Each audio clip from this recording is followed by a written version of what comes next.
How to get your Oculus account back. Hey everyone, welcome back to the channel. In today's tutorial, we're going to talk about how you can easily recover your Oculus account. But before getting started, don't forget to hit the like button down below and subscribe to the channel.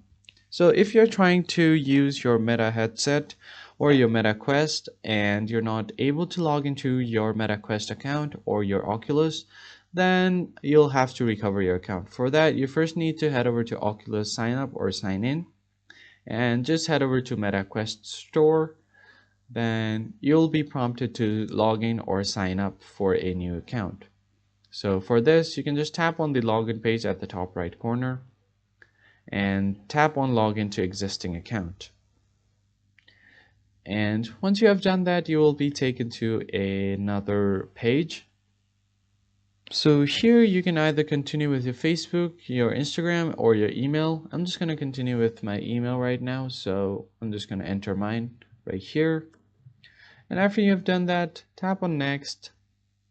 And if they have sent a confirmation code, you can just enter it. Or if you don't remember your password, tap on forgot password, enter the email, and then tap on find account.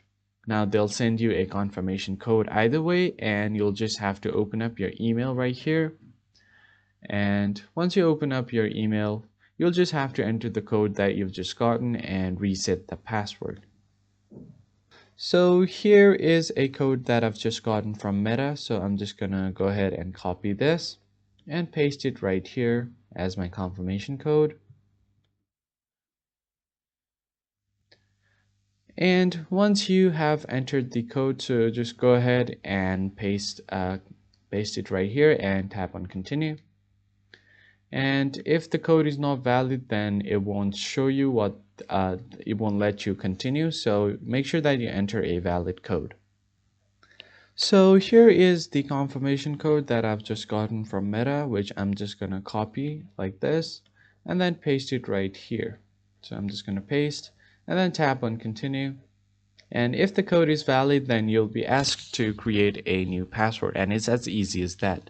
I hope you found this tutorial helpful. I'll catch you guys on the next video.